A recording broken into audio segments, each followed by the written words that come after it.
Maintenance is now resumed. Pagpala nga po sa ating lahat. Welcome po para sa review natin for the fiscal year 2026 budget. We acknowledge the presence of our Municipal Social Welfare Development Officer, Ma'am Cheryl Respicio, our MHO, Doc Paul, and si Ma'am Crystal, ang staff po, si Ma'am Budget Officer, Ma'am Tess, our accountant, Ma'am Chris, our treasurer, Cesar Lagutao, and our MPDC, Sir Engineer Marlo Rojas po. And syempre sa kasamaan po natin, sa Konseho, headed by our Municipal Vice Mayor, Attorney Harold Respicio, and nandito po si SB Hilaria Cutaran and SB Tony Apostol. Yun po, pagpalang hapon po sa atin lahat.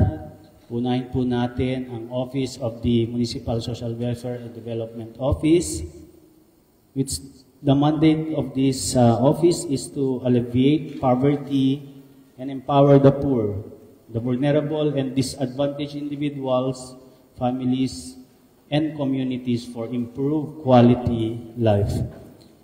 Para po mabigyan tayo ng overview about their budget, proposed budget for fiscal year 2026, we would like to acknowledge our MSWDO, Ma'am Cheryl Apostol Respicio. Mr. Chair, distinguished members of the body, good afternoon po. Allow me to present the proposed budget of the Municipal Social Welfare and Development Office for fiscal year 2026. This budget proposal reflects our continuing commitment to uphold the welfare and protection of the most vulnerable sectors in our municipality. Included in this year's programs, projects, and activities are comprehensive interventions designed for the welfare of children, the youth, person with disability, senior citizen, women, families, and the broader community. We have also incorporated allocations for the disaster response and operations, particularly those that are directly support our marginalized and at-risk constituents. Lalo na rin po yung mga kababayan natin na sa laylayan at nangangailangan ng agarang tulong at proteksyon. While many of the programs and services under this proposal are mandated by national policies, by the department, and by various social welfare laws, the rest of the locally initiated programs of our LGU. These localized interventions are crafted pursuant to relevant ordinances and complementary legislation, ensuring that our services and responsive, contextualized, and suited to the unique needs of our community. The very objective of this budget is clear: to help uplift and elevate the living conditions of our disadvantaged constituents, to strengthen our social protection mechanisms, and to ensure that no one in our municipality is left behind. With that, Mr. Chair, allow me to discuss the budget of our office. Under the Child and Youth Welfare Program, we have the Daycare Service and ECCD program, the online registration, child development centers and children, daycare worker or child development worker capacity development, supplementary feeding program, the celebration of the Children's Month, Nutrition Month, observance of the Safer Internet Day, sexual abuse awareness, diversion program, and awareness on TIP, trafficking in person. We also have the peer group services, skills development training, or leadership training, and conduct of sports fest. Scholarship to support our 4Ps beneficiaries, the implementation of the SPES, support services to children in need of special protection such as the neglected, abandoned, abused, our children in conflict with the law, and other victims. For the Women Welfare Program, we have the Self-Enhancement Skills Development, the celebration of the Women's Month, and the observance of the 18-day campaign. Productivity, skills, capacity building, and livelihood training. Community participation and skills development, the organization of the Katipunan ng Liping Pilipina, our Bigaw desk officers, our solo parents group, and the Child Development Workers Association. We also have the Aid to Women in Crisis Situation, our solo parent, and women in especially difficult circumstance. For persons with disability, we have the Disability Prevention Services, the celebration of the NDPR Week, online registration of PWDs, physical restoration services, provision of prostheses and assistive devices, the Protection and Safety Program, Self and Social Enhancement Services, organization of the PWD Association, livelihood assistance, and referral services. For Elderly Welfare Program, special services for elderly, the organization of the Federation of Senior Citizens, and assistance to OSCAHED. We also have the medical and livelihood programs, the celebration of the Elderly Week, capacity development and team building, and provision of stipend and subsidy to elderly. For family and community welfare program, the conduct of the Parent Effectiveness Service and ERPATS, the pre-marriage counseling and marriage counseling, family casework, social services to solo parents, social welfare structure for the BCPC members, the Neighborhood Association of Shelter Assistance, the Kalipi and PWD Association, self-employment assistance and sustainable livelihood to our PWD members, Kalipi members, and support to Pantawid Pamilya Program beneficiaries, such as livelihood for the exited and other needs of the 4-piece staff, sanitary toilet. And for the emergency welfare program, we included the food or cash for work program, the emergency shelter program, or the housing assistance, family and community disaster preparedness, and assistance to individual in crisis situation. For the MSWD staff, we included the learning and development. A total of 13,630,727,074 for our proposed budget for calendar year 2026, Mr. Chair.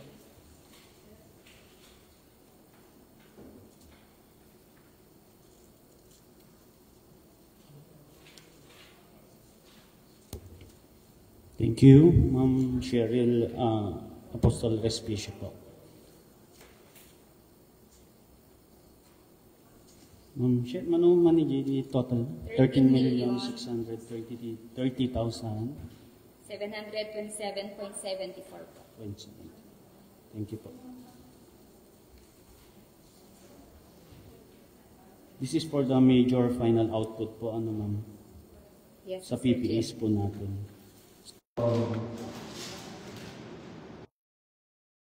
Kasamaan regarding sa the PPAs po ng ating MSWD.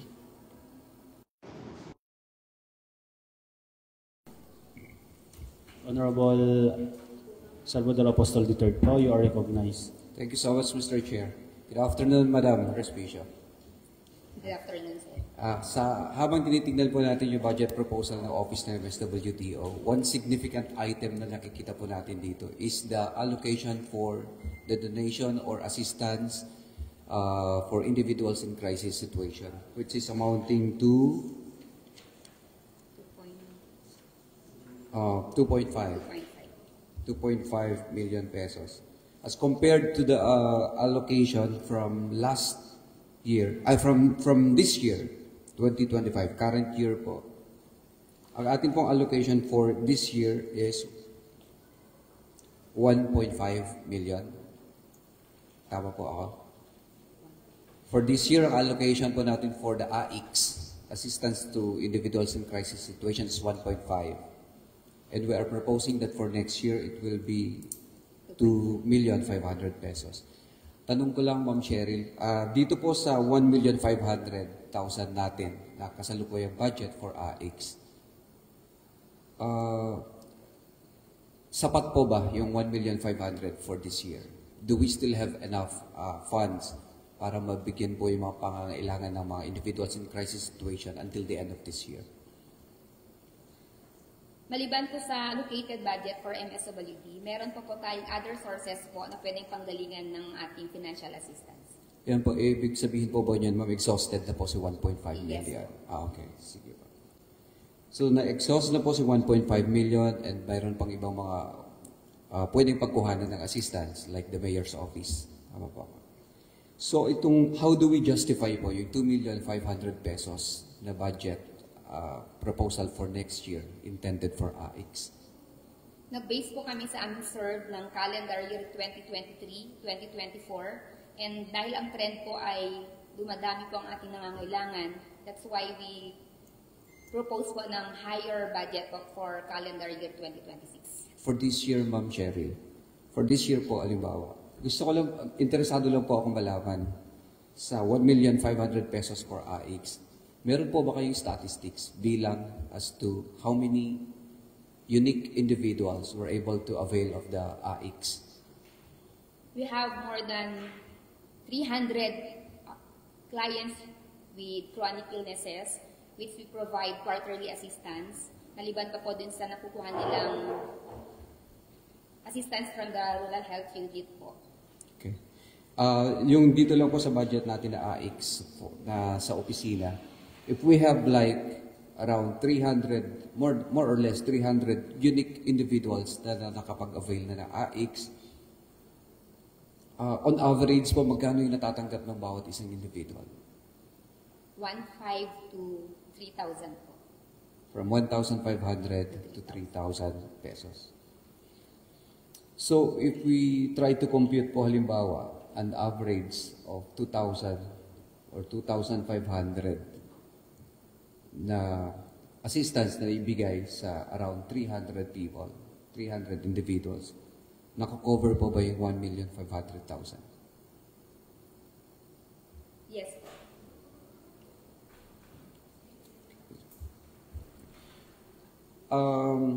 Dito po sa 300 unique individuals po natin, alam po natin na karamihan sa kanila ay mga, ayoko po kasing gamitin yung term na perennial clients. I like the term, sir. So, is it safe that we make use of the term perennial client po, ma'am? Repeater, suki? Lahat po sila may pinagdadaanan ng We pangangailangan. And although that's the right word, but syempre, para naman po sa client natin to protect them, hanggat maaari po ay ayaw natin gamitin yung perennial. We understand po yan, ma'am. Salamat po. So, Ma'am Cheryl, when we say pag na-approve po yung budget natin at itong particular lang na item na to na 2.5, masasabi po ba natin na makakaya po nito ang 2026 without having to tawag dito, to ask the other office na tumulong sa pagbigay ng assistance like the mayor's office, the 2,500,000 pesos, 500,000? We're hoping po na mabawasan po yung clients natin or maging mas healthy po sila. Pero based po kasi sa trend natin ay para siyang increasing. That's why we are trying our best po na ma-assist po sila at ma-recommend or ma-refer po sa other offices. Just in case lang po nakukulangin po yung sa LGU po natin. natatakot kasi ako, Ma'am Cheryl, dun sa term na we have an increasing number of persons or families na nakangailangan ng assistance. Ibig sabihin po ba nito, mula po nang in-implement ang 4Ps, halimbawa po, kaya una-una sila yung nasa laylayan natin, kaya sila ang na-prioritize sa programa. So if we still have an increasing number of persons, individuals or families na nananatili sa laylayan, ano yung nagiging intervention ng opisina para ma-avoid po natin to? As much as possible, gusto natin tumaas na yung threshold. I mean, malampasan nila yung threshold. Una po, tinitake ko naman po yung positive yan, increasing. Lalong-lalo na po kung medical yung kanilang inihingi. Kasi una sa lahat, nakita po sila na meron po silang kondisyon at mabigyan po sila ng mga agarang gamot o mabigyan po sila ng mga assistance para naman it's either gumaling po sila or what we call yung hindi na po sila maging sakitin. So, tinitake ko pa rin po yung positive na ibig sabihin, open-minded na po sila at alam na po nila na meron po tayo mga opisina na pupuntahan, lalong-lalo po ang ating MHO.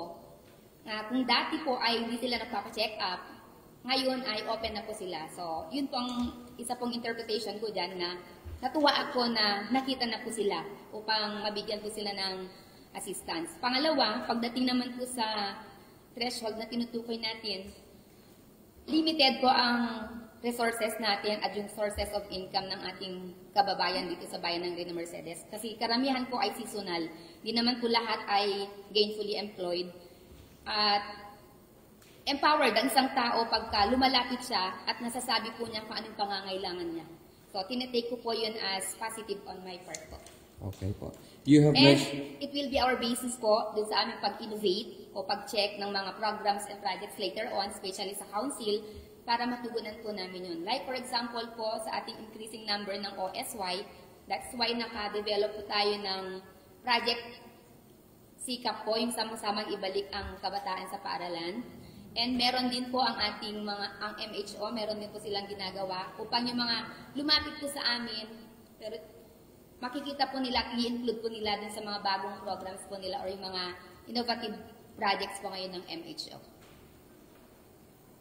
Ginulat mo naman ako, nakalimutan ko tuloy yung susunod kong tanong. Opo. You have mentioned po kanina, Ma'am Cheryl, yung tungkol sa child programs po natin, specifically the daycare and early child care and development.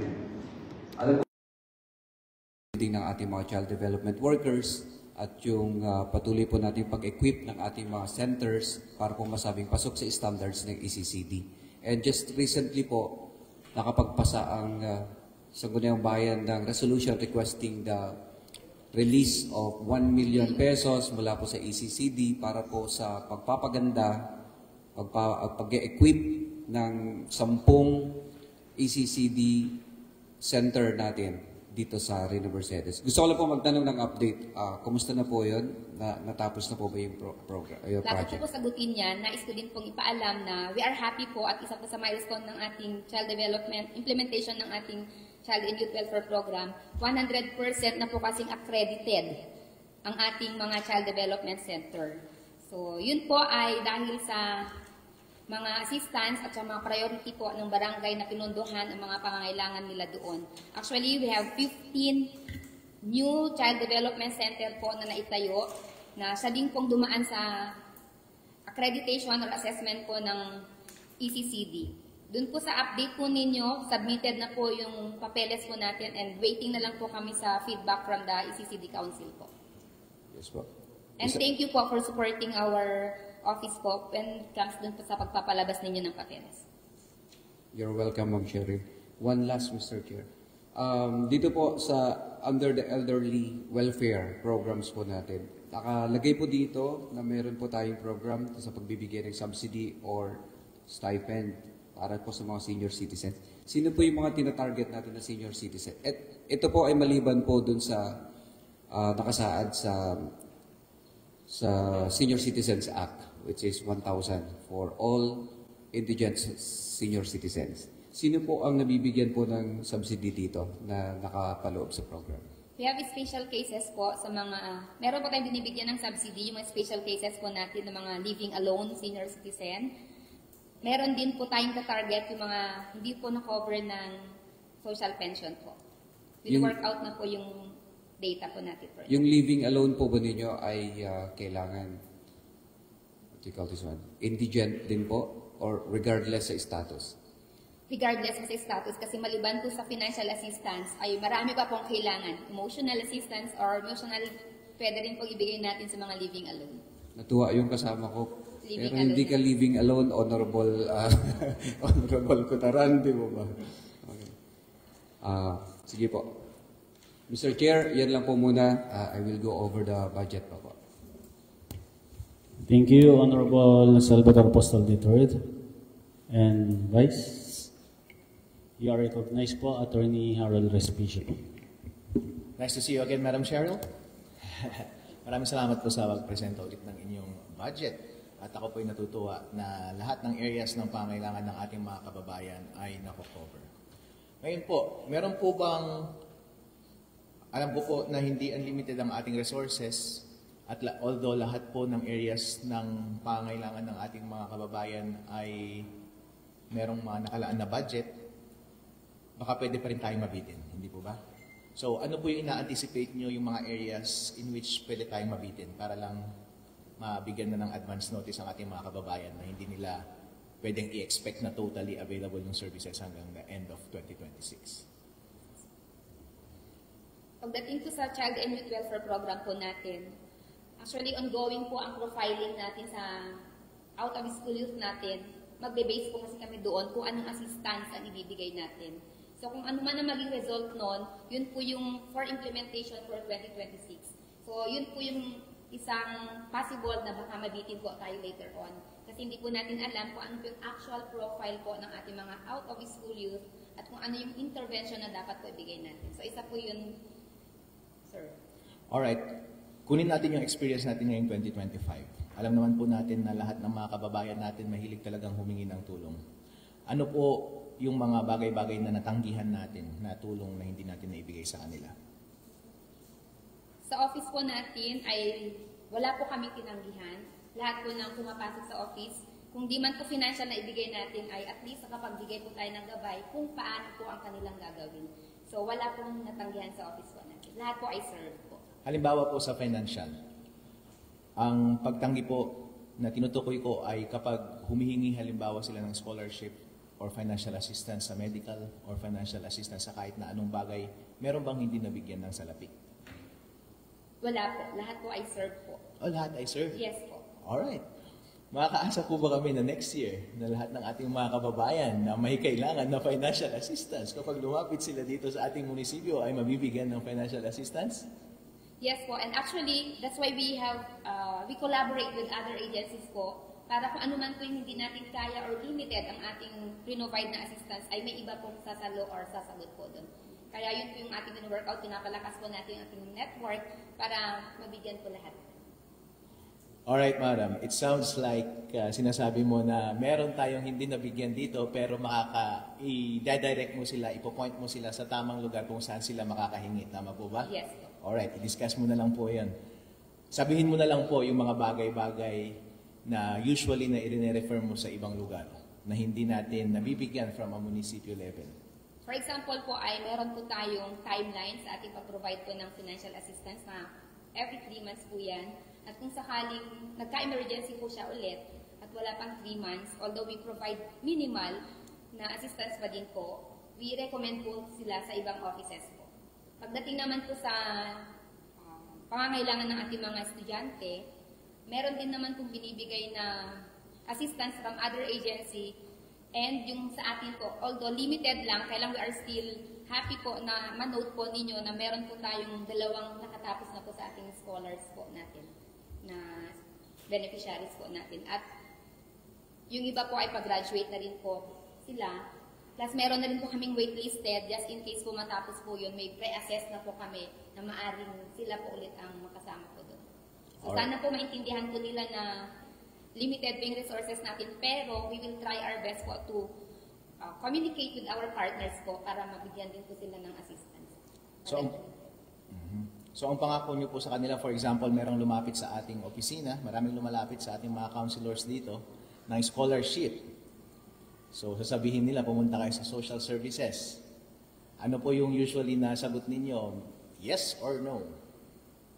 Ina-assess po namin sila at nilalagay po sa waitlisted po. At just in case po magkaroon po din ng open or karagdagang pondo, kasi po limited nga po ang resources natin. I admire yung style mo ng pagsasagot, madam. I like it. But would you please just tell me explicitly, is it yes or no? Because I usually hear that it's a no. It sounds like, by the way you answered, it's a no. Because ilalagay mo sila sa waitlist, right? So, so ano po yung mangyayari kapag ganun? Ano ang pangako natin sa kanila? Kapag no ang sagot dito sa municipio level, saan natin sila ituturo?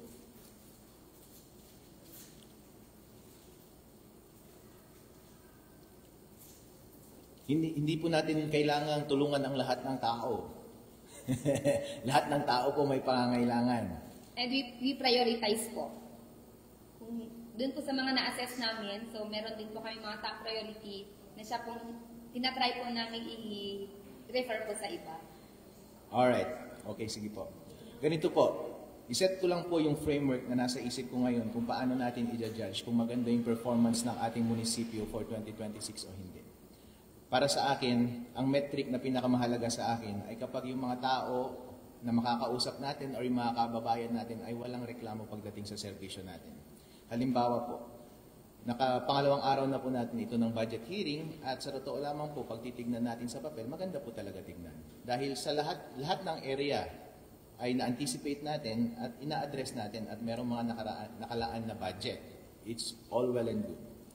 Kapag namimit po lahat, ng mga every time na nanghihingi ng tulong ang ating mga kababayan at naibibigay lahat ng pangailangan nila, wala pong problema yun. Hindi po ba? Tatahimik po sila, wala pong problema. Pero every time po na may nagsusumbong sa atin, na may lalapit sa ating mga counselors, may lalapit sa akin, or merong mga bulong-bulungan na sinasabi nila na hindi ako nabigyan ng scholarship, hindi ako nabigyan ng AIX, hindi ako nabigyan ng financial assistance, every time po, kada puntos po na maririnig natin yung mga bagay na iyon ay kumbaga minus sa ating score, kumbaga. Hanggat maaari, kung huhusgahan ko yung trabaho natin for next year, ay wala sanang masyadong minus doon sa ating scorecard. So yun po ang gusto kong i-address. Paano kaya natin na i-minimize yung mga ganoong reklamo ng ating mga kababayan given na lahat sila ay gustong manghingi ng tulong at given din na limited yung ating resources. Pero in any case, I still believe na merong paraan para ma-minimize up to zero yung ganong sentiment ng ating mga kababayan. Kahit hindi natin na-meet yung expectation nila. So ano po sa tingin ninyo ang dapat natin gawin para ma-meet natin yung metric na iyon? Sa council po ay isa po na i-discuss namin yan sa magiging issue po para makapagpalabas po ng resolution ng ating council. For example, pagdating po sa ating Child and Youth Welfare Program, ng possible mga assistance or baka may mga bago po tayo pwedeng introduce na projects na pwede pong implement natin para masagot po yung mga issue na ganito. Alright. Isa pong paraan na naiisip ko ay kapag hindi na po natin talaga kayang maibigay yung kanilang pangailangan, dahil sa totoo lamang po, naniniwala ako fundamentally and philosophically na hindi obligasyon ng gobyerno na sagutin ang lahat ng mga kailangan ng ating mga kababayan. At ang paraan para ma-regulate yung kanilang expectation at hindi masyadong sumama ang kanilang loob kapag hindi sila mapagbigyan at hindi sila magpakalat ng chismis or ma-undermine yung trust ng public sa ating posisyon ay sa pamamagitan ng pagiging totally transparent sa kanila. Sa pamamagitan ng pagko-communicate sa kanila sa epektibong paraan. At nasa attitude na rin natin yun at paano natin dalhin yung sarili natin sa kanilang harap. Halimbawa, in practice. Alam naman po natin na maraming lumalapit sa inyong opisina araw-araw kung ano-anong pangangailangan. Hindi makakain, gusto nang mag-ask ng scholarship, namatayan, hospital bill, paulit-ulit. Insofar as namimit lahat ng mga pangailangan na yun, no problem. Hindi magre-reklamo yung tao na yun, namimit yung pangailangan niya. Insofar as nabigyan mo sila ng effective referral sa provincial or sa national agency at nabigyan sila ng pera, hindi magre-reklamo yung mga yun. No problem. Perfect pa rin yung scorecard natin. Pero every time na bumalik sila sa atin at magsusumbong sila sa atin at sasabihin nila, oh, hindi ako nabigyan ng scholarship.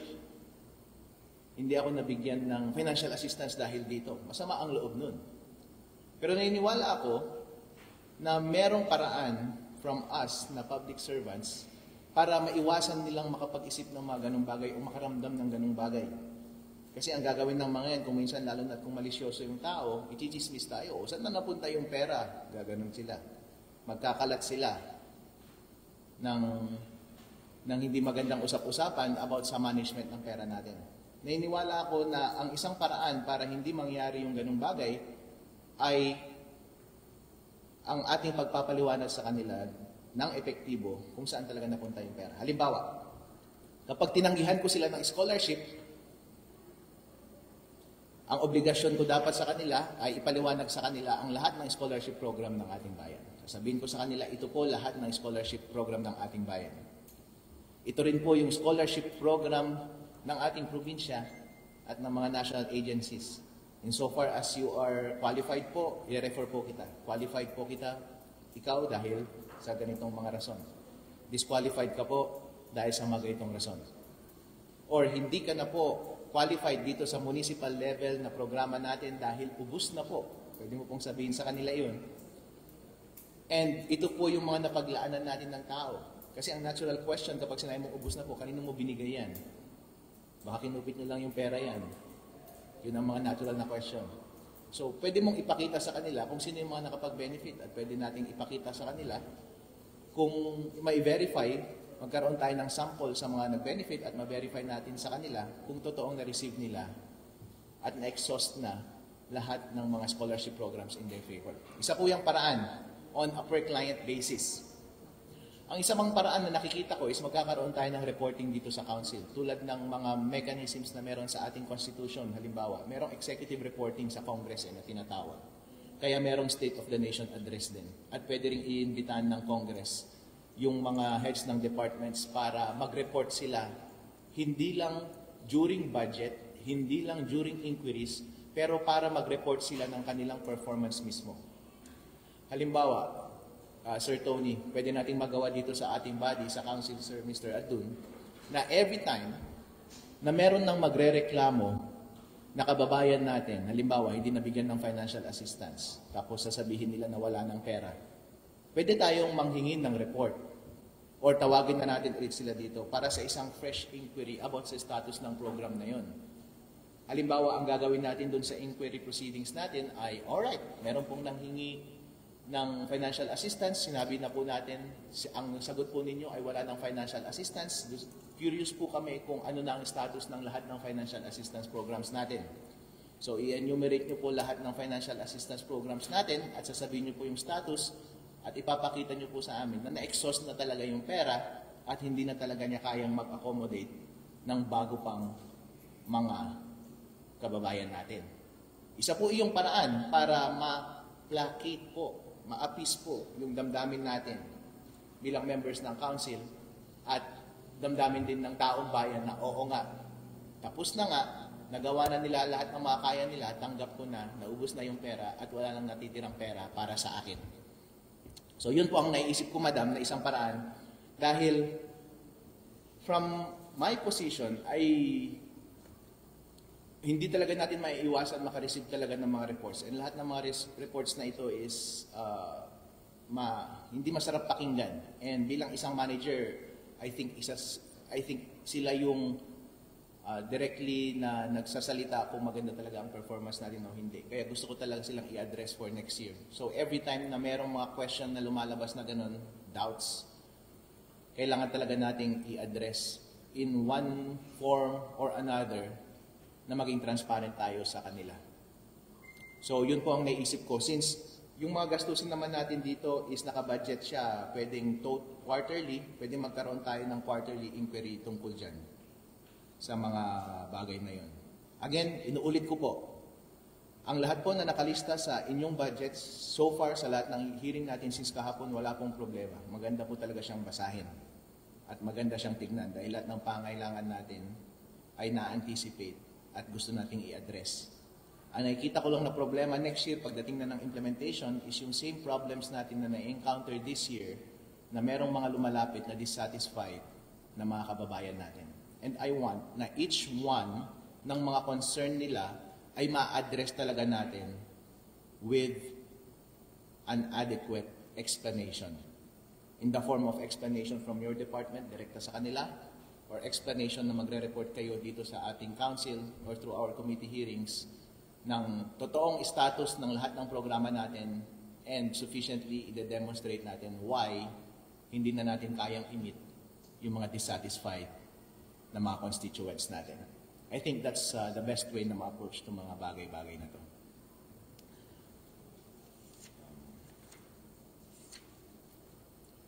Alright, what do you think, Madam? Ready ba tayo sa ganong level of transparency in the future?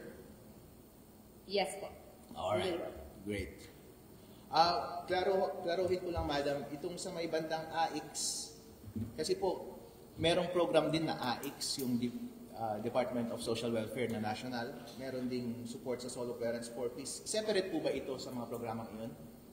Yes po. Separate. And kapag mag-avail po yung mga kababayan natin ng AIX from national, sisingilin po ba nila dito sa munisipyo or i-refer mo sila sa national office? Sa national po. So saan mo po sila i-refer? Sa Ilagan po, meron pong extension office ang DSWD SWAD Ilagan po na. Ayun yung SWAT Yes. na tinutukoy mo. So halimbawa, marami tayong mga kababayan na walang makain or kailangan ng financial assistance na hindi na sapat yung local budget natin, doon mo parati rin i-refer at doon sila nanghihingi ng pera parati. Yes. Alright, great.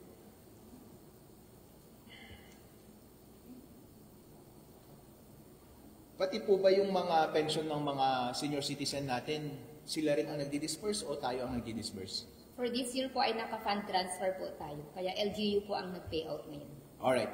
Pwede niyo po bang i-identify yung mga national programs na hindi from our local budget ngayon na kayo yung nagdi-disperse?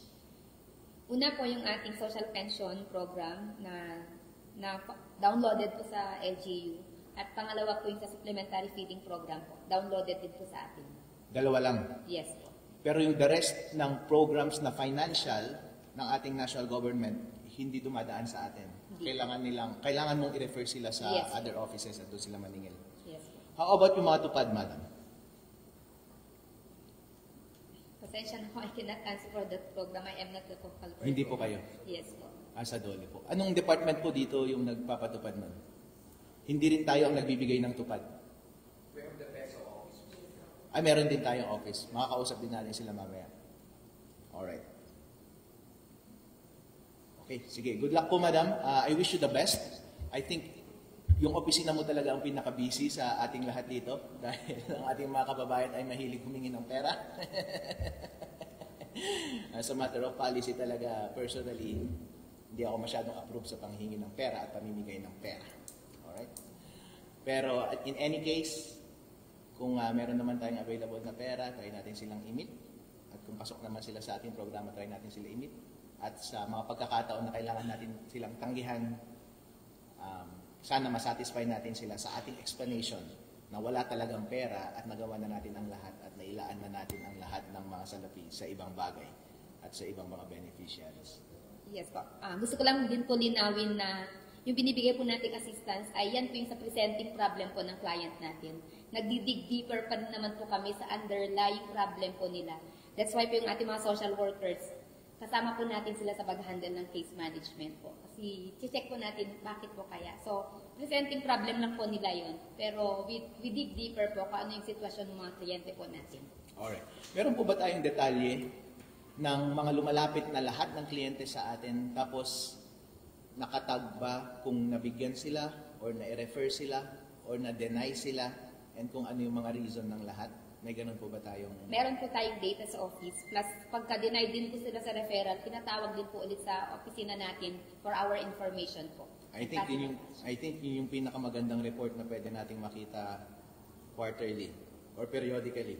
Kasi po halimbawa kapag mayroong lumapit sa atin na nagrereklamo, tignan lang natin yung data mo na yon at sasabihin mo sa amin na ito talaga ang nangyari pagdating sa tao na yon. In fact, sir, ito po yung buong context ng serbisyo ng social services. Sasabihin mo, ito po lahat ng humingi ng tulong, itong nabigyan namin, ito yung mga natanggihan at yung mga nagsumbong sa iyo, ilan lamang sila natanggihan dahil ito yung kanilang dahilan. And lahat po ng dahilan ay valid. And doon natin makikita kung maayos yung trabaho natin. Alright? Alright. I just wish lang po, madam, right now, as early as now, gusto ko lang talagang i-anticipate yung magiging gusot natin in the future. Kasi po, ang root ng ating mga disagreements dito sa munisipyo is always about sa implementation. And nag-uumpisa parati yan kapag nagsusumbong yung ating mga kababayan. Hanggat maaari, iiwasan talaga natin, gusto kong i-minimize sana next year yung mga sumbong ng ating mga kababayan. At kapag walang sumbong ang ating mga kababayan, ibig sabihin maganda ang ating mga trabaho. Pero makakaasa po kayo na once magsumbong sila, on their behalf, mag-i-inquire po talaga ako.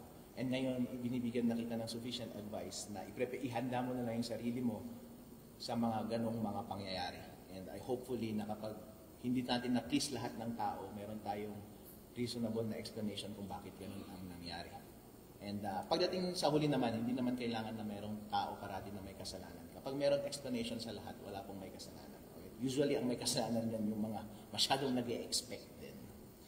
And kapag hindi natin sila na bigyan ng maayos na explanation in second hand, may konting kasalanan din tayo pagdating sa mga bagay. Alright? Sige po. Good luck, madam. Thank you.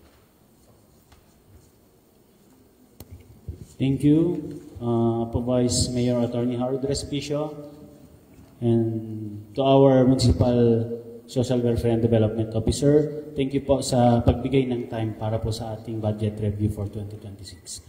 And for that, we'll take a break. Committee hearing suspended po.